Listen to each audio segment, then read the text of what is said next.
around the room.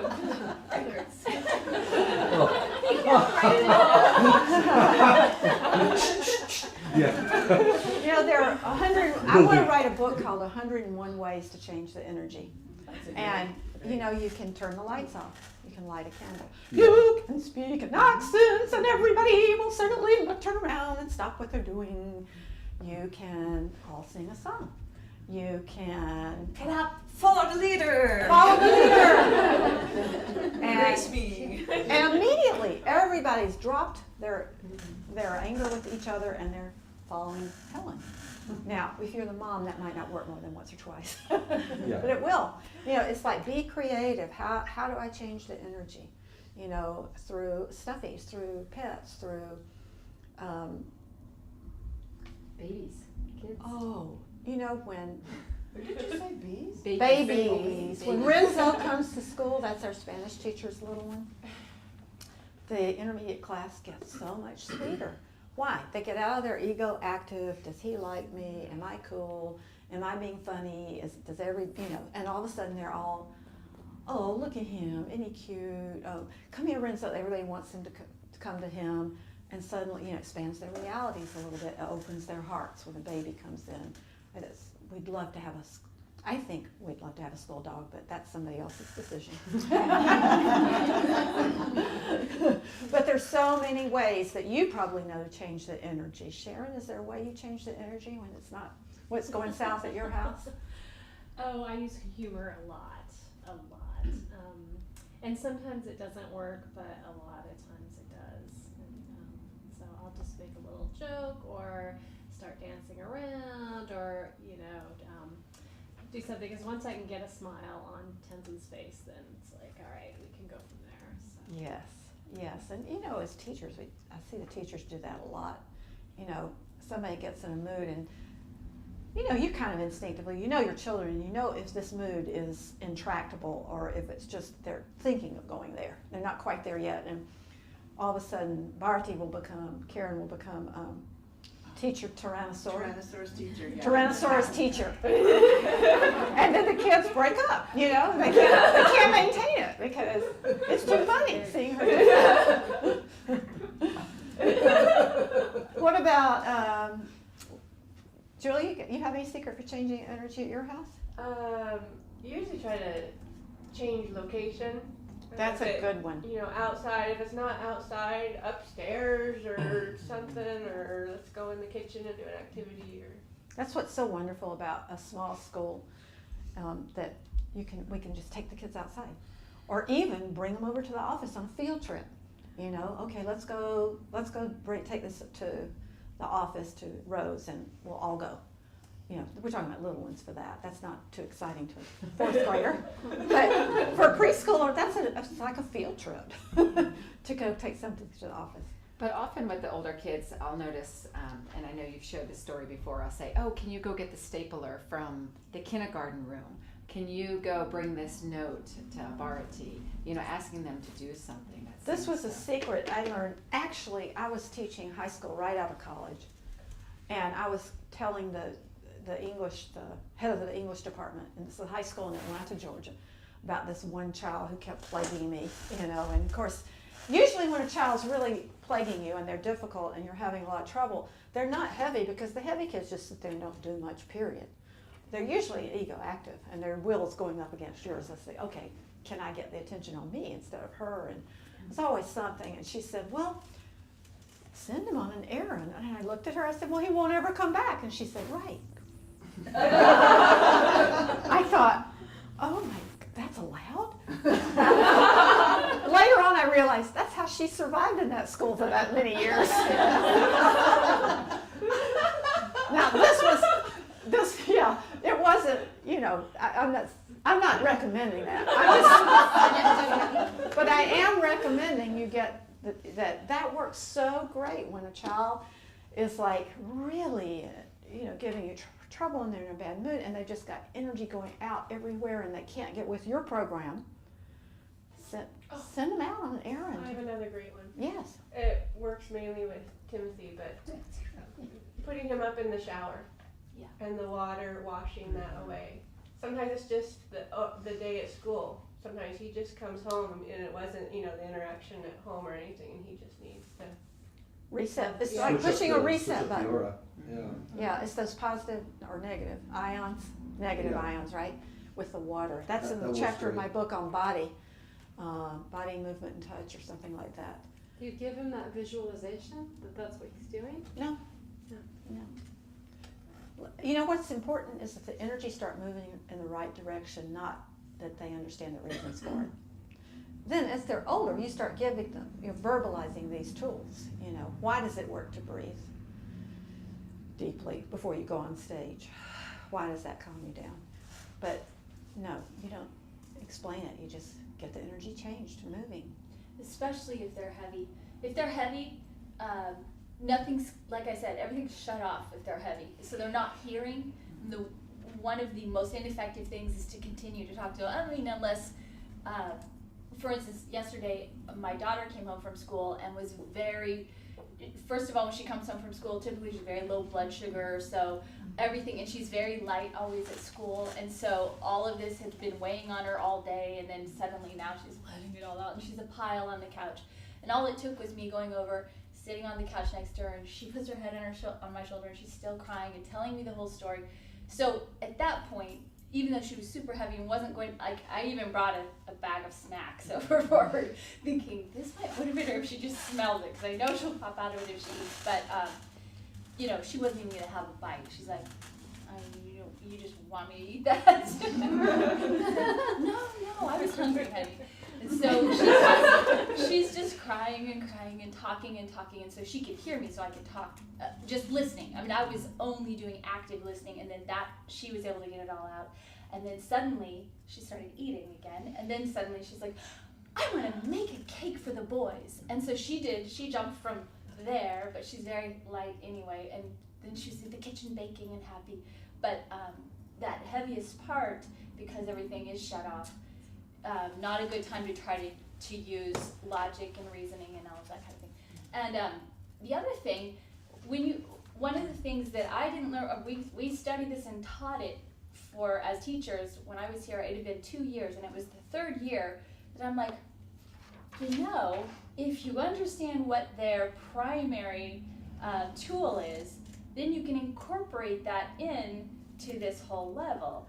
And when in preschool, I had, every year you learn what your preschoolers are, and I had one little girl that typically, she was like, didn't ever want to go outside, but she was a feeling child and loved feeling, and just like Lucia said, I would use, I would use imagination with her. So I would suddenly have her be a character, and then that character could easily go and get ready and go outside or wash their hands or do whatever it was. Isn't that amazing? Yeah, you see why you have your children at the school? Sharon. What about letting children, I don't know if this is the right word, be comfortable with heavy emotions? Because one of the things I noticed that I do with Tenzin is if he's feeling heavy, I want to bring him out of that right away. And that, I worry that sends a message to him that it's not okay to feel down or contracted. And so I really try to see where he's at, see if he's open to talking about it. Yes, a Before I try to pull him out. wonderful thing to do is to help them. One of the goals is self-understanding, self-knowledge. And a lot of times we get in that mood, children do, and they don't know why. And it's really helpful to help them figure out what's happening. So you're feeling low. Maybe that's because you haven't eaten. Maybe somebody, was it because of something that happened at school? And you don't want to get into endless reasoning about it. Well, that shouldn't bother you. Of course, it's bothering them. You can't say it should or shouldn't bother them, but just so many times kids just need to be seen. That's all they need. So when a child won't write, they won't start writing, and you go over and you say, it's hard to start, isn't it, today? Yeah, well, maybe if you just start with one letter. But just to have verbalize what's going on with you. A child gets really, really quiet and everybody else goes out to recess, and you go over and say, you know, that hurt your feelings, didn't it, when he stuck his tongue out at you? Empathy. Yeah, empathy, but also letting them know they've got the power to get over it, but yet you see where they are. Mhm. And sometimes you even verbalize that. I've heard the teachers verbalize this very much on the playground, you know. Yes, they don't want to play that game the way you do, so your choice is either to play it the way they want to or to be unhappy about it. And then if they choose that, if they're free agents, we can't force them to feel anything, can we? And you wouldn't want to be able to. Because how would they succeed in life if they could be controlled that easily? You know. Did that address that? Yeah, I think, you know, as a parent, you just want your child to be happy all the time. And so I just noticed that I was like, oh, as soon as he felt down or was dealing with a really heavy emotion, my inclination was to try to bring him out of that. And so it took a while for me to be comfortable with him not being happy all the time. And letting him sort of be okay with that too. Yeah. And giving him the choice, just, you know, saying, I see that you're really upset by this. Yeah. So it's hard for me to see you that way, and, Yeah. but I want to help you work through it. And if I imply that we need to get them out of a heavy mood all the time, I didn't mean to. Oh, no, not at all. It's just that sometimes we've got to motivate them to do something. You know, the family's got to go on. We got to go to work today, no matter how they feel. They got to go out and get in the car. You know, unless they're dying. And but absolutely, that's right. Rose. And I don't know if this is so much EFL, but what ends up happening for us if I struggle with that at some point in parenting, and our family will often let somebody be in that space, but when it starts to affect others, when it starts to draw the energy to them so that it's bringing everybody into a contracted place, or they get self-absorbed, or they're, you know, start elbowing their brother, you know, that's when it's like, okay, well, you know, it's okay to be in this space, but when it starts Exactly. affecting others, then let's address more proactively. So in the classroom, you know, if someone's complaining a lot, you don't say, you know, no, you shouldn't feel that way about this. You say, it's okay for you to feel that way, but don't pollute the whole atmosphere with it. And if you can't stop complaining, I want you to sit at the kitchen table while you do this work.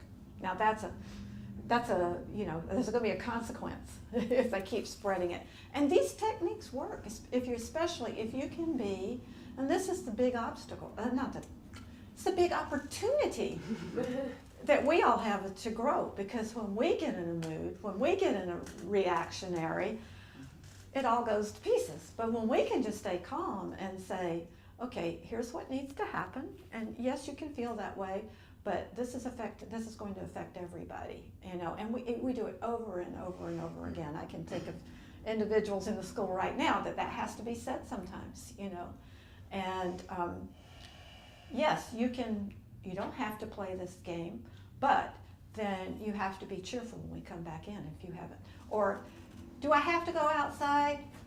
Do I have to go outside for recess? Yes, you have to, because if you don't, then you'll be chattering all afternoon and not paying attention. Please, I can do it. And you let them try it once. And sometimes they can, and sometimes there's no angst to it. There's no you failed. It's like, see, you didn't get your exercise, and here you are chattering to him instead of doing the work, and so tomorrow you are going outside, and just a wink, you know. It's so, as I said, we have to have the attitude ourselves that they're okay the way they are, and it is our job to guide them to their next step, and we guide them there. We draw the best out of them through love, but also through firm limits, but also through kindness and respect. You don't ever want to speak to them in a way you don't want them speaking to you when they're 14 years old, because they will. You know, however you speak to them when they're 5 and 6, it's going to come back when they're 14, 15 to you. And that's not the reason, though. The reason is because it's fundamental human dignity, right? But that doesn't mean that you allow them to do things that are going to, you know, ruin their future, ruin their teeth. It just means that it's done respectfully, lovingly, but firmly. questions. I know this is bringing up questions in some people's minds. I just have like what you said, when a child is in that stage, sometimes we all want sometimes is be heard and understood. So sometimes just the teacher telling you, oh, you don't feel well today, what is if you just put the letter on it? I feel already understood and heard, and I'm way more open now to do whatever needs to be done because I feel heard and understood. And then the other thing is it is barely because not to jump too quickly to distract them and put them to the next level too quickly, but just basically mirroring them and listen to them because I do sometimes a little bit too quickly. All we can do, I'm an expert at that, how to change and put them in a different stage real quickly. But then I read about it and I really taught myself now to listen to. And the other day on the playground, actually a year ago, there was one child out there and she just didn't feel good. Oh, they played they took all my beers and I didn't get what I wanted. And I said, oh, so you didn't get what you wanted? She goes, yes. And she went on and I just repeated. I was just mirroring her and listening. And this was a child that I had for 2 years. And it took about 5 times she looked at me because she wanted to hear a solution from me, and I was not about to give it. So after the 5th time, she realized I was not going to give it. So she says, okay, I think I go in the classroom and with some music and I'm just going to go calm down. I said, oh, so you're going to go in the classroom to calm down, which then helps them because they found the solution. Mm-hmm. It helps them to know and be more self-confident. And by me always giving them the solution, I kind of take that away. So that's what I want to do.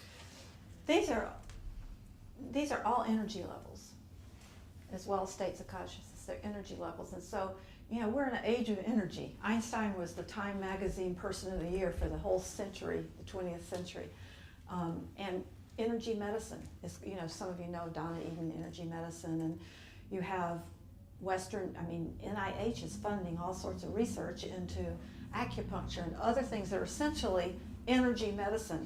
But the thought of working with kids, and it hasn't come into education as much as it should energetically. And I want to just say that to me it was revolutionary to think of kids not in basis of right or wrong behavior or but just energetically. What's going on energetically? Just in terms of energy, how would I describe this energy? And then it's not a matter you're going to manipulate them and change them all the time. Exactly. It's just being with them as they are, And then if there needs to be help changing it, to have some tools to do that. I wanted to come back to this, that it's really important to work with the leaders in your class. And the leaders may not be, some people think leader, that's the person that does the right thing all the time without the reward. They just do the right thing. That may not be the person that the other kids look to take cues from, that they want to follow.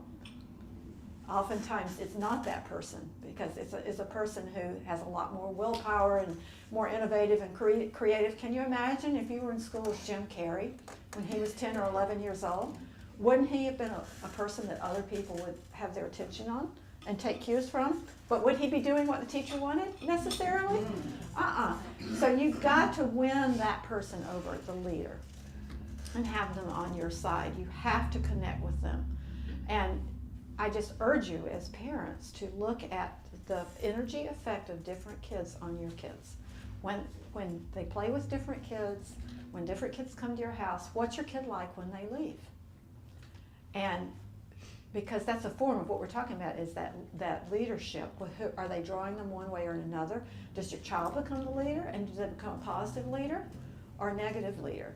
And putting them in situations with children who bring out the best is, that's one reason some of you have chosen this school, is because you know that these are families whose children these families have similar goals and ideas. But that is so important because everybody's energy affects everybody else. The most important energy to your child is yours, of course. And then the most important one in the classroom is the teachers.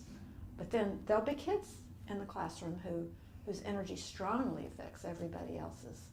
So working with them as teachers, or if you're doing a scout group, or if you're teaching Sunday school, or in any way you have a group of kids you're working with, realizing that you can't just ignore that person and work with the ones who want to do what you want to do. That you really, there are kids you can ignore if they're just not participating at all. You don't want to ignore them, you want to try and engage them, but you can't stop the whole group moving forward because somebody doesn't want to do anything. But if a child's magnetism is drawing everybody in a different direction, it's not like you can just try to draw the kids in a different direction. You need to get that kid on board with you somehow through some of the methods we've talked about. Humor, giving them something positive to do, something they can feel powerful at. Yes, it's 11:30. Busted. No, I'm feeling it too. I'm feeling like I've talked too much and you've listened too much. So how many of you would have fun doing a skit together? How many of you would think that was fun? Do we know what? A skit. Like that. She's extroverted. Yeah. Right now? Yeah. How about if, I got an idea. How about if Angela and anybody else who'd have fun doing a skit, and the teachers go in clarity and real quickly work out a skit of you're going camping and somebody illustrates light, somebody illustrates heavy, somebody illustrates ego active. And then if you have time, you can also do it for the tools of maturity. And then come back and give us a little 3-minute skit.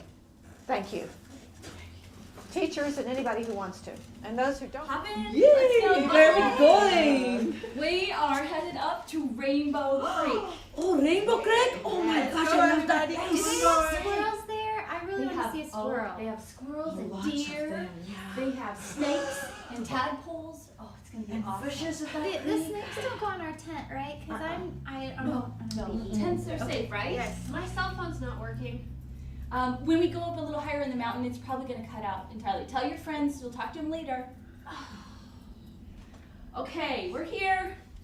All right, what do we need to do first? How about, Sonali, if you unload the car with the tent? Would that be Sure. helpful? Oh, sure. Yeah, I'll set up the tent. Yes. Oh, yeah, I'll do What do I that. get to do? What do I I'll get to get do? Well, You get to get all the wood that you can find that's dry and make a big pile, and then you get to cut it. And I'll help you oh, later. good, good. Okay, I'm gonna I'll go set get up the the tent and help you later. Okay, we probably need to eat. We're probably feeling hungry. So how about you guys go ahead and get the food out of the car, and then we'll be over here setting up the camp. Oh, look at that. It tastes so good. Should I take this? Well, there's the cooler in the back. Okay. That's really helpful, Sharon. Thank you. And Karen, how about if you help her? And you get to read your book later, but first let's get everything ready. The rain is gonna come, and we're gonna be all wet You know and what, cold. I'll just sit in the car. You know, there's only space for 2 in the car, so, and we are like 6 people, so we really need you to come. Yeah, well, 2 people in the car. Thank you, Karen. Wait, you know what though? We do have, so we're gonna build that fire, we'll get the wood. We do need sticks to roast marshmallows. Oh, marshmallow? Do I get a marshmallow? I get a marshmallow, Oh, right? of I course, cut all the yes. wood. You cut the wood Yeah, already? yeah. I Perfect, don't yes. like marshmallows. Do we have Doritos? Well, Did you cut the Doritos? Oh, did we? You know what, I think Oh, they're in I'm the sorry, bottom I of the forgot. food box. There's some? And I'll take the rest of the Whoa. food from here. I'll help you. Doritos. Do I have to carry this cooler? Where do I put it? I'll help you. Marshmallows. Let's go together. Marshmallows. Okay. Okay, Pete campers stay up here. Teachers can sit down. So who was heavy? Karen and Sharon. And who was ego active? Yeah, I got the one. And Miss Sonali was light. All right, thank you very much. So Rachel's going to give you all some handouts now. If they don't, we threaten them. And we forget all about this stage. I remember one that Karen's always said, the reason I laughed when somebody said it this morning, Karen's always said, well, I'm not offering reward for doing what they ought to. Yeah, I want him to be good for nothing. And yet she became an expert at doing it. So for example, she had this child who would not do his handwriting. She's teaching cursive handwriting, and he just complain and complain, and I can't, and she knew he could, and she tried to make little deals, do 2 or 3, and then one of the things they would do is write on each other's, she'd write the letters on their back so they could feel it, feel how that felt, and then they could write it on each other's back. And one day, bingo, a light bulb went on. She said, okay, if you'll write this line, I'll write the letters on your back while you do it. Well, he loved to be touched. He loved attention. And I was like, oh, okay, no brainer. If I'm going to get that, you're 100% attention, you tickling my back, of course I'll do it. And she didn't have to do that every single day, but it got the flow of energy going. That's what I'm talking about, tune into energy. Because once you turn on it's like, almost like we're plumbers. And what we have to do is look at where there's stoppages in the flow of the pipes and clear those out. And then once the energy's moving, we can go on and then work somewhere else. Does that make sense? Yes, Paul? I have two things. I know we're kind of running low here, but the first thing, given my example, by sharing, what could I have done better in your mind as far as, I mean, that was kind of Well, that was very, very open of you to ask that, I think. That's courageous, first of all. I think and I wouldn't have known to do this until I knew EFL either, but I think what you might have done better was sit her down to talk to her, but offer her a reward for getting through the first day without anything happening. And you offer the reward rather than the consequence of your life's going to be really a nightmare if you don't. Try that first. It's always better first if you can. You want to start with the highest. Do it because it's right, and they don't do it. Okay, do it because I'm going to do the draw on your back, or I'm going to take you to play miniature golf like you've been asking, or I'm going to let you be the captain, or something that your child, what they love. Think of something that would motivate them and bring them up to this level. Try that next before you. And of course, in this situation, that was too deep of a problem that humor or just action would have worked. and it had a history. Right, absolutely. Then my other question is this, and I doubt that you deal with a lot of this in EFL. Maybe you do, but I have a friend who has a 13-year-old son, and he is incredibly oppositional, defiant, really really a jerk. And the way he treats his mother, it's just, I can't believe it. How do you work with kids that seem to be almost inconsolable or I'm completely miffed. I mean, Yeah. Generally I can find a way in. Maybe And thinking from his perspective is the biggest key, because he's experiencing something that no one else can really understand. You probably haven't been a part of his life the whole time to see what he has endured, the type of language that he's been, exposed to, the frustrations of his parents, his teachers, his peers. And so all of that compiles into just being this massive blockage in who we are, and it's breaking that down through consistent, calm, the type of tools that she's talking about to be able to help him realize that he can break out of that heaviness that doesn't define him now forever. Yes, I totally agree with that. And probably at this point, 13, when he's like that, it's going to take outside intervention. Yes. So, and I, the older I get, the more I think we need more than just talk therapy. Although that can be great to find the right counselor who sympathizes, that someone can feel I have some friend that talks to me and understands me. But energy work, I just see so many kids help through energy work, and I include in that a really good naturopath who gives remedies and helps the parents understand some things. I include in that energy medicine. I include in that some of these things that when I used to think were kind of woo-woo, just body balancing and, energy work, Reiki treatments. Help me, teachers. What are some of the names of the other ones? What's her name? Body talk. What's her name do that was? The Eden energy work, the energy medicine. Energy medicine. No, the woman who used to go to this brain gym. And she brought the Becky Bailey person here first. Remember? Yeah. Linda Cardos. Linda Curtis. What kind of work does she do? What do you call it? It's kind of body talk, isn't it? Yeah, it's a way to using a muscle kinesiology to get to the root cause of. She is a certified therapist, Yes. And then but she's also added on these energy works, and especially some of these kids, they respond really She do quickly. to NLP? Are you talking about NLP? That's another one. Yeah. Okay. That's another one, and it's EFT, emotional freedom technique. But almost always in a question like that, there's family dynamics that need to be worked There are with. family dynamics. And so, but the child could still be helped by someone recognizing, here are the family dynamics, and you can't do anything about it, but here's what you can do. Yeah. And that's the best I can offer. But let me just say that when you parent this way and teach this way, miracles really can happen. And let me just tell you a couple. Maybe they're not miracles, just tremendous strides can be made.